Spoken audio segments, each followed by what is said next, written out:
You must wonder if we're actually going to get to the program.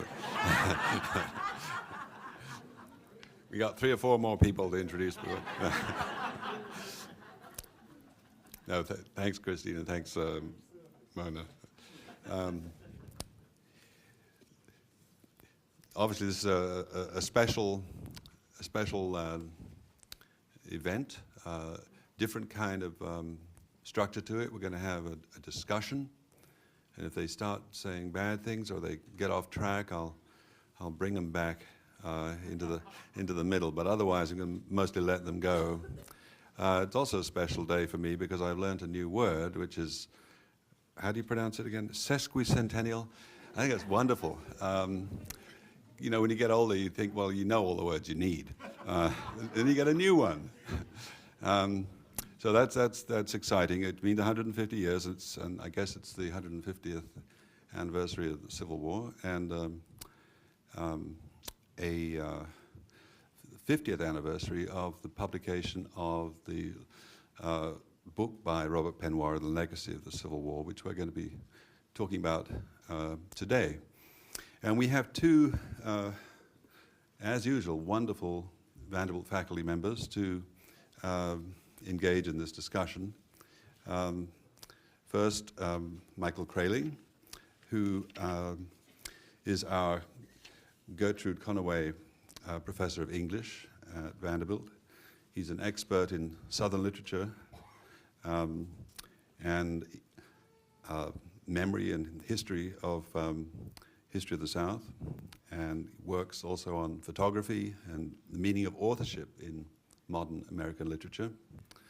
He's written lots of books, including Understanding Eudora Welty and Inventing Southern Literature. And he's joined by a historian, Richard Blackett, our Andrew Jackson Professor of History, who has done a lot of work on the history of the abolitionist movement in the US, and especially its transatlantic connections and the roles that African Americans have played in the movement to abolish slavery. Now, Richard is actually making a return visit here because some of you regulars will recognize him from his previous talk. He is the author of Building an Anti-Slavery Wall, Black Americans in the Atlantic Abolitionist Movement, his first book, and more recently, Divided Hearts, Britain and the American Civil War. And he's still working on escape routes and ways in which slaves managed to avoid the implications of the Fugitive Slave Law in 1850. These 2 wonderful speakers are going to discuss, I guess, the legacy of the Civil War, and ask questions like, and you'll see these laid out in the invitation you had to come, questions like, what has changed in the last 50 years? What do we know about Robert Penn Warren, his personality, his stature, as a writer and critic of American culture? What was the war about? Was it about slavery or about states' rights? In these hard economic times, what's the point of remembering the war? Aren't there more important things to think about? Does the war belong differently to different people? Yankees and Rebels, men and women, African Americans and whites. Why do some people think of it and refer to it as the defining experience of American identity? And back to that word again, how can we best commemorate the war on its sesquicentennial? I'm going to hand this over now to Michael and Richard, and I think Michael's going to sort of start us off. You hear me if I talk? You hear me?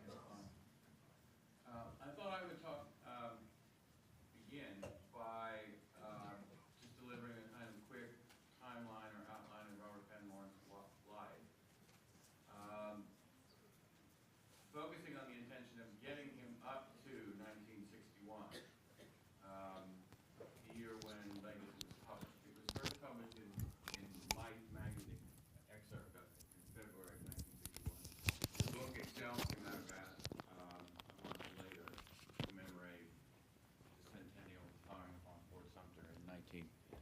March of 1861.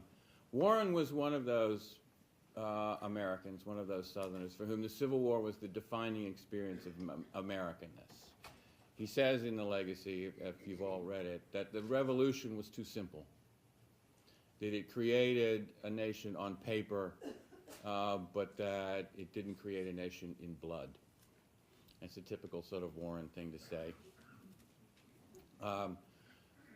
But here, I think if we do a quick outline of his life, you can see sort of what he meant by that. He was born in 1905 in Guthrie, Kentucky, just up the road, right across the state line. He went to high school in Clarksville. He enrolled in 1921, not quite 17 years old, at Vanderbilt, and graduated in 1925, summa cum laude, Phi Beta Kappa, with a Founder's Medal. That's a hat trick. You can't do. There aren't a lot more prizes to win. He was 20 years old when he graduated from college. There's something of a what's the word, phenom about him. He immediately went to graduate school at UCLA, where he got an MA. By 1927, he was at Yale. He's making the rounds of quality educational institutions. In 1928, he was at Oxford as a Rhodes Scholar. It is there in Oxford that he began to engage the South and the Civil War in a professional way. He wrote, or began to write, his first book, John Brown, The Making of a Martyr. His first entry, then, or his first published engagement with the Civil War is through John Brown. Now, for Warren, Brown was not a saintly hero, but something of a psychopath, a misfit, a failure, who was made a martyr by political and cultural interests who wanted to advance his cause. Also, while he was in Oxford in late 1920s, he wrote his essay for I'll Take My Stand, The Briar Patch, which is the only essay in that famous collection that directly and thoroughly addresses the question of race in the South. His take on race was basically to affirm Booker T. Washington's approach of accommodation and gradualism in integration. This would be 1931 when I'll Take My Stand was published. So early on, Warren is already addressing the Civil War and what is basically one of the main causes of the Civil War, and that is race. Between 1934 and 1941, he was at LSU, teaching, editing the Southern Review. When Huey Long shut down the Southern Review in the early 1940s, Warren moved north to Minnesota, and he was on the faculty at the University of Minnesota from 1942 to 1950. In 1946, as we all know, he published his most famous novel, All the King's Men, for which he won the Pulitzer Prize. And then in 1950, he started his long association with Yale. He had tried to get into Yale as a graduate student when he was at UCLA, but he couldn't transfer, but he finally made it in the other way as a faculty member. Actually, a faculty member at the Yale School of Drama. He was a professor of playwriting there and retired in 1973. So he was at Yale for about 22 years. Now, he was at Yale through the 1950s. A fairly, I guess we could say, important decade in American race relations. This is when the civil rights movement becomes more public, becomes more activist or proactive. And beginning in the 1950s, Warren goes back to these obsessions that he has about Southern and American identity. In 1956, he publishes a little book called Segregation, the Inner Conflict of the South. In 1961, then asked by the editors of Life magazine to assess the importance of the Civil War at its centennial, he writes The Legacy of the Civil War. At the same time, he's working on the only novel that he wrote that directly addresses the Civil War, a novel called Wilderness, which came out in the same year, 1961. It was a critical failure. It didn't really work with readers or reviewers. But he tried to digest the Civil War both in fiction and nonfiction in 1961. And that was an important, I think, year, more important than 2011 in terms of public interest in the war, because in the same year, in Look magazine, the major sort of coffee table competitor to Life, McKinley Cantor had published a short novel called If the South Had Won the Civil War. So both major sort of monthly magazines were devoting resources to remembering the Civil War. Life magazine has Warren assessing its importance, and Look magazine has a more popular sort of counterfactual novel by McKinley Cantor called, If the South Had Won the Civil War. If you ever get a chance to read a copy of that, it's a kind of an interesting sort of book, if you like counterfactuals in that sense. The 60s then became a really important decade for Warren in all respects, because a couple of years later, in 1964, he started work on Who Speaks for the Negro. Again, this was a book that part of which was commissioned by Life magazine, who paid him to travel around the South and interview African-American leaders to find out, since the civil rights movement was getting more and more public, more and more activist, more and more on people's minds, he wanted to go and find out just who was leading it and what the major ideas were. That book, Who Speaks for the Negro, came out in 1965.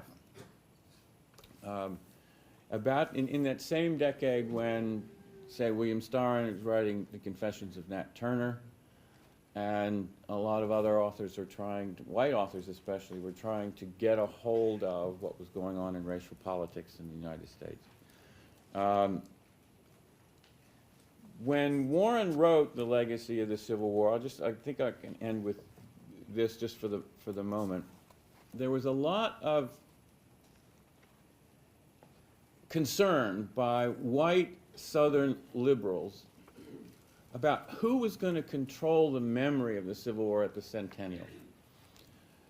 Willie Morris, who was an editor of Harper's at the time, William Styron, who was a young novelist at the time, C. Van Woodward, who was Warren's colleague on the history department at Yale, were concerned that the memory of the Civil War and the definition of the South would be taken over by, in a sense, the wrong Southerners. I'm going to read you just a paragraph from, you probably know who these wrong Southerners are going to be. They're going to be mostly Southern governors, Orville Faubus being the big bad wolf of that group, but James Lindsay Allman of Virginia is another one, who were segregationist governors, and Warren and these liberal Southerners were afraid that they would hijack the memory of the Civil War and take it into a kind of segregationist and massive resistance politics. And what he was trying to do was to re-remember the Civil War in a way that would get it out of their grasp and bring it into a more American rather than regional Southern context. So part of one of the subtext of The Legacy of the Civil War is to try to make it American rather than Southern, more national rather than regional or partisan. I'll just read you this paragraph and then let Richard talk for a while. Does he, the Southerner, ever realize that the events of Tuscaloosa, Little Rock, and New Orleans, now the readers who are picking up The Legacy of the Civil War are looking at Life magazine in 1961, know what Tuscaloosa and Little Rock and New Orleans means. These are demonstrations, mostly white riots against school integration. You can probably see in the newsreel footage of some still photographs of white parents yelling at black students going into schools. And what Warren is worried about is that that South is going to hijack the memory of the Civil War, and that the Civil War meant that. Does he ever realize that the events of Tuscaloosa, Little Rock, and New Orleans are nothing more than an obscene parody of the meaning of his history? His language is pretty strong. It is a debasement of his history, with all that was noble, courageous, and justifying bleached out, drained away. Does the man who, in the relative safety of mob anonymity, stands howling vituperation at a little Negro girl being conducted into a school building, feel himself at one with those gaunt, barefoot, whiskery scarecrows who fought it out breast to the death at the Bloody Angle at Spotsylvania in May 1864? Can the man howling in the mob imagine General Robert E. Lee, Confederate States of America, shaking hands with Orville Faubus, governor of Arkansas? So for Warren, remembering the Civil War meant taking the control of it out of the hands of a Southern political and cultural group that he thought was going to debase it. It was basically a political or a cultural political move on his part. And so this book, in a lot of ways, mostly in its subtextual ways, but in a lot of its overt ways, you can see it trying to grab the South away from a specific Southern audience. And one of the things that's important to think about in the sesquicentennial year is, do we have the same ingredients or the same elements of a political or cultural contest going on? Does anybody, in other words, care enough to try to possess this memory in a certain sort of way? And I'll just stop there. I think we can all go home now. The last time I was here, I got myself in deep trouble because I said some things that were pretty negative about Montgomery Bell. And I heard from graduates of the academy that I was being terribly unfair. But then we all kissed and made up. I think, let me pick up a little bit on what Michael has said. By coming at the 100th anniversary through a brief discussion about the 150th anniversary. I'm not going to say that, try to say that word. There are too many syllables in it. To try and get at where we are in 2011. And if you recall, there are a number of things that have occurred that have raised the temperature of the debate. And the temperature is always raised over issues of race. Because in spite of what we say, in spite of what many of us would like to say, race is at the center of this whole discussion about the Civil War. Whether it is the cause of the war or whether people say it has nothing to do with the war. On either side, race comes up. We have that wonderful effort by the governor of Virginia to declare April Confederate Day month, and wish to argue that slavery had nothing in fact, he didn't argue that. He didn't even mention the S word. Slavery, he got himself in deep trouble, and then he backpedaled at an amazing speed.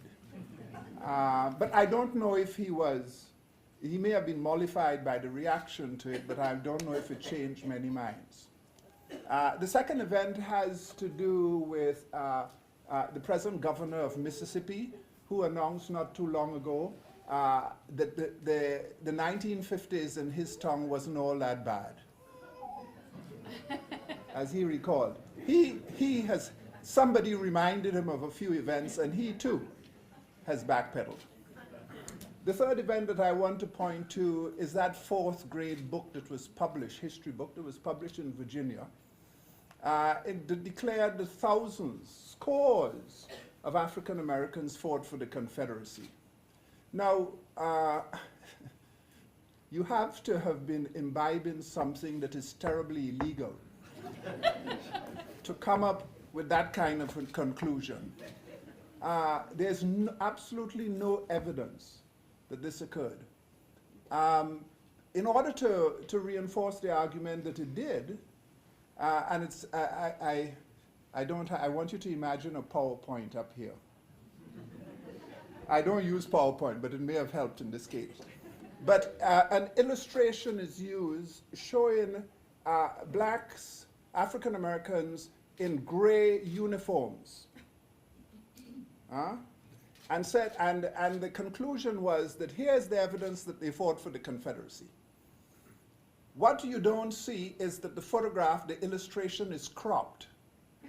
And you see, if you look very closely, you would see one arm next to the group of African Americans lined up in uniforms. You would see an arm, and you would notice, if you are very careful, that you notice that the arm is covered in a sleeve that is blue. And if you find the original of this illustration, you would find that the officer standing next to these African Americans who are ostensibly fighting for the Confederacy is a Union officer. Now, this may be the ultimate kind of reconciliation, but I don't think this is what is driving this discussion. What they don't tell you is that these African Americans in this illustration were not Virginians. What they were members of what we call the African Corps, or the Native Guards of Louisiana, who themselves, at the beginning of the war, before uniforms were decided, were an armed militia, and who therefore dressed themselves in the way that they thought they should dress themselves. It has nothing to do with whether or not African Americans fought for the Confederacy. So we see, even in 2011, that the dispute continues, and efforts are being made to bend history to the political needs and whims of certain individuals. The difference between 1961 and 2011 is there is enough work has been done, and enough work is being done to make sure that this sort of interpretation of the war no longer can stand the test or can stand scrutiny. So we are in a different sort of place. But in 1961, when Robert Penn Warren is writing this book, as Michael say, he is attempting to make this an American story rather than a Southern or a Northern story or a Yankee story. And therefore, he takes a position that is critical to both sides, to the purists on both sides. And he has two wonderful phrases. He calls it the great alibi, and that is how he describes the Southern interpretation of the war. And that is that everything that is discussed about the war in which slavery is involved, there's an explanation and an excuse for it. And on the other side, he calls it the treasury of virtue, that the Yankees are very pure and very compassionate, and they're very committed to racial equality, and everything, and because they won, it follows logically that the good guys were the victors. And I think it is his attempt to make this an American story. And as a consequence, I think the story that he tells tends to leave you wanting more, tends to leave the person who knows more about this war and its occurrences feeling that you hadn't been adequately served. And I think this is one of, if there's a failure of the book, it is a wonderful read. It's the kind of thing that if you get on a plane, you can read it before the plane lands. It doesn't matter if you're going to Chattanooga or wherever it is. Does anybody fly to Chattanooga either? I've gotten in trouble now with the people from but it is that kind of book that is a wonderful read. And for those of you who haven't, you can go and buy it on Amazon.com, and you will have it in a few days. But it is, I think I would like to stop there on this general idea of where we have traveled since 1961 in the last 50 years. In 1961, we can talk a little bit, if it comes up, about the organization of the centennial. who organized it, who determined what we celebrated, and that will, I think, would provide some interesting insights into what was happening in 1961. And I'm sure the majority of people in this room were in their infancy in 1961. You want to? No, I'm not going to jump. You're not going to follow up on this? Let me just say, in the attempt to celebrate the centennial in 1960, there was a great reluctance because in 1961 we are in the midst of the Cold War. So the concern is not just who would have control of this, but whether or not if we make this an American story, it makes America look good in the eyes of the world. Because it's only 2 years after Sputnik. You know, I grew up in Trinidad, and I still remember as a kid people say one night it got cold, and people said, oh, it's because of Sputnik. And when I say cold, it got down to like 75 degrees. So this is a concern. This is 2 years after the Russians seem to have gotten ahead. And there's a deep concern that America is on the defensive. And this is its Achilles heel. The Civil War is its Achilles heel, and therefore it has to be presented in such a way that makes America look good. So that the efforts to organize the centennial, so you have that on one hand, and then you have people in the former Confederate states who were not anxious to join this national effort because they thought it was in the hands of Northerners, of Yankees, and they would not be balanced in their interpretation of the war. And the way the issue is resolved to some extent is that control of the centennial is placed in the hands of local organizations. So Tennessee is finally pushed, for instance, to join the effort. And then one of the ways that they join the effort is on the understanding that they would give a lot of authority to local communities to organize their own celebrations.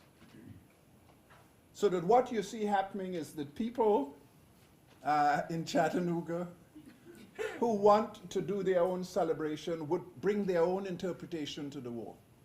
All you have to do is go around, even walking around Nashville, and I am, and you'd hear from my accent that I'm not from Nashville, but walking around Nashville, I read many historical markers. Many of them were put up in this period in 1960, that period between 59, 60, and 65.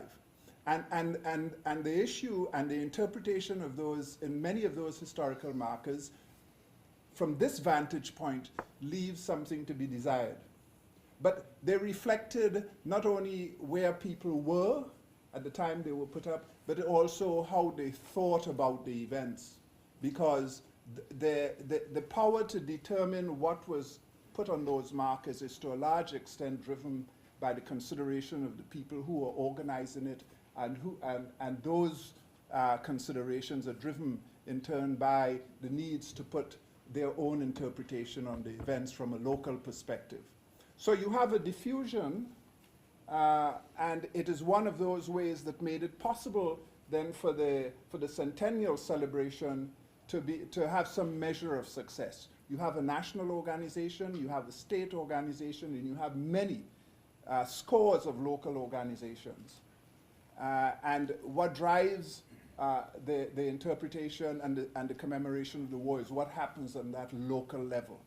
And I think, therefore, one of the things that we see, and some people may have some views on what happened back in the early 60s in Tennessee and in their local communities, but I think that's what drives it. So, to some extent, Penn Warren is fighting against this trend. The national organization was first headed up by a man with the last name of Grant. And he had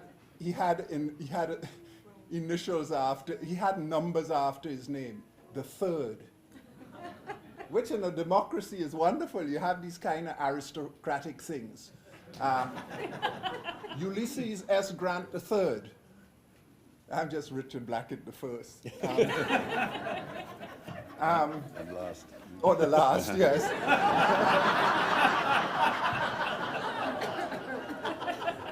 After today, you mean? But that there was incredible resistance to the fact that Grant's descendant was actually going to head up this thing, this organization. And there was a sort of coup. And Grant was thrown out, and they put a couple academics, and you know we can be very wishy-washy, and we bend with the wind and things like that. And they became the leadership then of the national organization. But at the state level, that is completely different. There's a man of considerable, who had an excellent publication record, a man called Stanley Horn, that ran the Tennessee State Centennial. I have an article published in the most recent issue of the Tennessee Historical Quarterly, but right after me is an article by Horn, a republished article from an earlier issue, and I feel as though he is reaching up and just putting me in my place. But Horn ran the show from where he stood, and his interpretation of the war is fundamentally different from Warren's. So it mattered locally what was happening is the moral of my story. And one of the morals of mine is that Richard brought this up too, it also mattered globally. Because in 1961 there was the evil empire out there, and we were in, you know, the crucial stages of the Cold War. McKinley Cantor's counterfactual, if the South had won the Civil War, is resolved in the end by the South and the North and Texas, which secedes from the South, and all getting together to fight the commies. So what consolidates and brings us back to union is, again, the Civil War. So what do we have now in 2011? Do we have an evil empire out there, or some sort of external enemy which can help us to sort of sand down the edges of internal differences? I tend to think no. But in other words, there's a sort of historical context that's important to keep in mind when we deal with the centennial. And the question to ask ourselves is, what corresponding historical context, if any, do we have now that might shape this remembrance? I tend to think not. But let me add another conspiratorial element. Okay. If you notice, there's not a great deal of, there's not a hive of activity over the 150th anniversary. They're not organizations and governments and local communities throwing money at doing this. There's a kind of quiet about it, and it's a quiet that is explained, or if not excused, by the fact that these are hard economic times. And therefore, there's money would be better spent than to having people celebrating the 150th anniversary. Let me suggest a slightly more conspiratorial interpretation. Unlike 1961, this time around, African Americans would have had to play a critical and central role to the interpretation of the Civil War. We have had 50 years of extensive research and a reinterpretation of American history in the wake of the Civil Rights Movement. To some extent, the 150th anniversary celebration, at its core, at its center, would have been the role of African Americans in the war. And I think for some, this is not what they want to do. So in a way, like Warren and others faced in 1961, the politics of the time engenders a certain reluctance to do what we should be doing in the way we should be doing it. So that's my additional conspiratorial piece. And I'm sure people would have something to say about that. You want to throw it over, David? Well, I think there's a generational divide. I had the experience of trying to explain segregation to some sixth graders a couple of years ago, and after that dawned on them that I I wasn't just telling a story, they looked at me and said, "You're kidding." I said, "Yeah, that's the stupidest thing I ever heard in my life." And in the textbook, when you come to the Civil War, I think Harriet you Tubman- have modern technology next to you there. Okay. The kids would be unfazed. Okay, you want me to begin again? No, I'm sure. Okay, anyhow, and also in the textbooks, Harriet Tubman is one of the heroes that's in the textbook about the Civil War. It's an entirely different story. I think we're all pretty much of a generation here today, but for kids, the things you're talking about and the things that Warren thought were so important and all of that, it might as well be something to do with the Byzantine Empire as far as they're concerned. Right, Because their life experience is so divorced from that. My granddaughters and all, this one here too. The idea that people But are her actually taking all that seriously is just to them is Yeah, inconceivable. but your granddaughter's comments are the best thing I've heard about the Civil War. But let me just say, what I opened with, the fact that today, recently, you would have a 4th grade history book in Virginia, which attempts to bend history in such a way and to distort it. You have to ask the question, what is going on? And the fact that people still believe, I suppose I won't get into that, but people still believe that there were hundreds of African Americans who fought for the Confederacy, whatever it is you tell them. Gets into the realm of religion. People believe it, and there's very little that you can do to disabuse them of that notion. And you try desperately, and it doesn't always work. But what I found really troubling is the fact that in a 4th grade history book, you could attempt to do, and this is a 4th grade history book, because textbooks are written to cater to local communities, that there's somebody who would publish a textbook that would contain that kind of distortion. And somebody just wouldn't run them out on a rail as they used to do in the old days. But isn't that what happened? Your cup's half full, mine's half empty, mine's half full. I look at the pushback. That's fine. That to me is what's important, that they might try it, but where before that would have gone, Yes. look at the textbooks that there were there. Yes. Now, you can't do that because you just get slapped in the face when you try it. I think there's one back there, way back. I wonder if some of the problem is that in our country we kind of ignore some of the problems, and slavery still exists in America, and there are millions of slaves existing in this country today.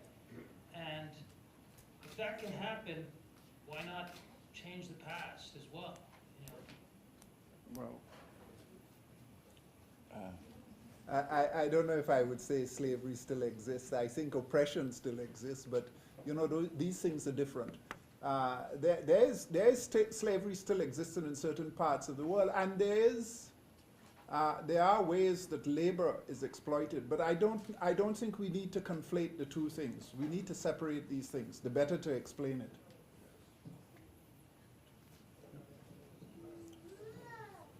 I think there's one over here for I'd like to make the case that there isn't any history. that there isn't. Apropos of what you're saying, that the only history that matters is the history that we think we know. It's what people have chosen. I know you said you worked in the area of history and memory, and the memory is a lot more important than the history. What people think they know, what they have chosen to embed in their culture, that's the history that matters. No, it doesn't. Let me rephrase that. That's the history that's relevant. What is still governing people's lives? If people's lives are still governed by fiction, then that's irrelevant. Because that can get really dangerous. If people, as Richard was saying, if people think or believe, not think, believe, that, say, slavery was actually a humane and on the whole kind and familial kind of institution, then they've got it wrong. And then they're part of what Warren called here, you know, the great alibi, and they're living in La La Land. And what he says here, I mean, he's very clear about this too, is that people who live in La La Land, people who don't have an accurate view of what happened, history with a small h, then they will be, and it's a cliche, then they'll do it over again. They'll make the same mistakes again. And he could see that coming in the fight against integration. He saw it coming, and that's why he was so adamant about controlling or trying to control not the memory of the Civil War, but the history of it, trying to get people to agree on the history. He admits in the Legacy of the Civil War, he does it very early on, he says it was about slavery. He says it was about slavery. He says it about 3 times. Follow up for just a second. I didn't mean that I thought that made it true. What I meant was, as a professional academic historian, what interests me is why and how people chose a particular version of it. Well, that's different. Yeah, I buy, which makes it contested, right? Yeah. And that's why we have to be vigilant about the people who would put out the sort of illustrations that they did in the fourth grade history. And to go back to the original question, that's why the pushback gives you hope that there are people out there who would say, look, you can't do this, this is wrong. Which to some extent, the voices of resistance to that sort of thing, I think, and this is the hopeful bit, is much stronger in 2011 than they were in 1961. We've just had, you can go on YouTube and find an example of this. You just type in Michelle Bachmann and Anderson Cooper. I mean, Representative Bachmann is saying, her version of history is that the Founding Fathers struggled night and day to end slavery. They did not. Well, not at night, though. No, not at night, okay. And it makes a difference, because there you clearly have an example where a selective, massaged history is turned into the basis of a political agenda. And what Richard says is when that happens, you just have to say no. No, that's not true. I mean, it doesn't matter whether you believe it or not. It's not true. And so that's where you separate memory and history. I mean, there are communities of memory, families, tribes, neighborhoods, who need their memories in order to maintain solidarity and continuity. But there are also national groups, and this is one of the points that Warren makes in the Legacy, who need history. They need to know exactly, or as close as possible, what happened, so they know what they have become, because there are great consequences. He talks about, one of the most moving pages or so in here is where he describes how many Americans died in the Civil War and the means by which they died. Limbs blown off, bleeding to death he said, people really died, and they really died because of these beliefs. And so it's important to get them right, because lives are at stake. Okay. Thank you so much. This is most interesting. A demographic point to be made would be that in 1961, there were still people alive whose fathers or uncles or cousins actually fought in that conflict. Warren makes that exact point, and I'm glad you brought that up too, because I think I saw somewhere that the last legitimate Confederate veteran had died in 1959. And Warren makes the point here that he personally knows someone who fought in the Civil War, and he knows people who fought in the Civil War, so that memory of it is still physical. Whereas in 2011, if there's anybody still alive who fought in the Civil War. Well, actually, I was in Franklin, and they had a Confederate son and a Union son of actual veterans but these gentlemen fathered these children when they were in their 70s and 80s. Yeah. My next point would be that, This, oh, well. and the two gentlemen were in their like 80s and 90s. Yeah, I was so that's glad I very was good. there. Anyway, I know quite a few reenactors and Civil War buffs, and there is a defensiveness amongst white Southern Civil War buffs who, you'll see the bumper stickers and stuff, they say it's heritage, Means not hate. And that's part of that race issue which still haunts us and is a part of the deal. And if y'all could address that 150 years later, that would be nice. Thank you so much for letting me comment. Heritage. It's one of those words that you can't get upset about. It's a very neutral word, and it's a very warm and fuzzy word, and it's the kind of word you could embrace, wrap your arms around. But look, if you start talking about heritage, and you start talking about the South, there's a word that I never use, the South, when talking about the Civil War or talking about the period before the Civil War, because when the word is used, it usually excludes a significant portion of the population. When people talk about the South, they're not talking about black people in that period. They're talking about whites. So when folks use the word South as heritage, that heritage does not include slavery, or that heritage does not include the benefits that people derive from being white in a slave society.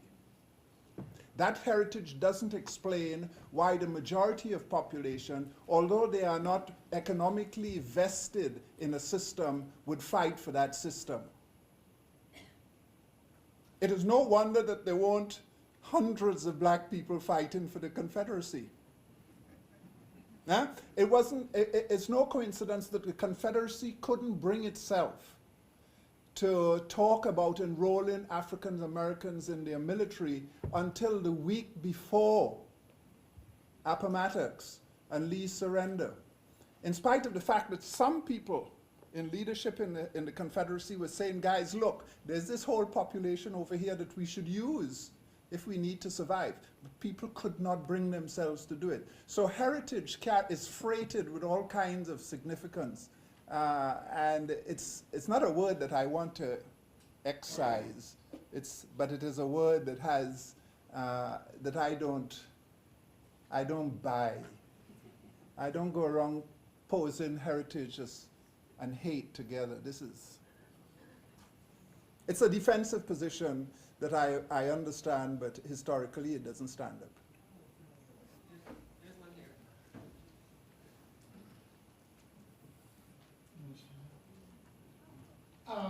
Well, one concern I have about this whole Civil War sesquicentennial, I can say the word. You said it.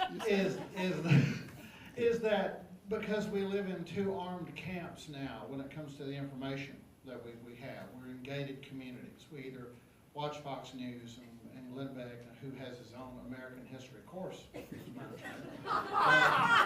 Yes, history according to Beck. And then you have the MSNBC crowd, and the concern is that there's not certain pieces of history don't have the same weight. When you have the Texas School Board that is trying to, in their curriculum now, say that Jefferson Davis's inaugural address, though important it may be to understand the context and why the South seceded, is not as important as Lincoln's inaugural address. No more than the Catholic Church's position on astronomy is valid in a science classroom from the 1600s. That's not as that weight of that knowledge is not as important as the weight of Galileo's knowledge of astronomy. So my concern is that people in this whole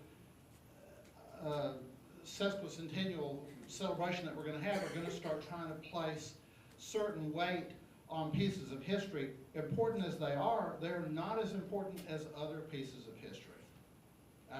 That's my comment. Yeah, well, I think you're absolutely correct. But to go back to the original question, if there is hope, there is a hope. It is that in 2011, and I'm impressed that you said the word twice in one comment. In 2011, there are enough people who have a working knowledge of what happened. And although they are still what you call gated communities, it's a wonderful image. There are people who are willing and who are able to counter some of the silliness. Michael brought up Michelle Bachmann. He shouldn't have done that. We could be here all day. She said, I mean, her most recent one is that all immigrants who came to this wonderful country came to this wonderful country on the same terms. Now, I know it snows a lot in Minnesota, so it may have something to do with that. But this is silly, and you have immediate responses to it. So yes, there's contestation and there are differences and all that sort of stuff. But that, I think, we are in a place that is different. I wouldn't say better, but we are in a place that is different than 1961. One thing I should add too, just to tag on to your, Warren in here, maybe one of the last people who believes that there is an Americanness that came out of the Civil War. Regardless of the differences between the two sides, he believed, and there were pluses and minuses, pros and cons to this Americanness that came out of the Civil War, but he believed there was a singular unified American identity that came out of that war. It wasn't a simple one, and there were things about it he didn't like, but there was an Americanness he could appeal to, and you could say, there's the identity. That's what the Civil War did. It finally got out into the open, these gated differences, and bloody as it was, it bludgeoned them back into one identity. And he was willing to live in a pragmatic sense. He uses pragmatism a lot as a term in here. He's willing to live with that mixedness of that identity because it gave Americans some common identity. And what I think you bring up is really relevant. It's like in 2011, have we lost that now? I'm afraid we're going to have to draw it all to a close.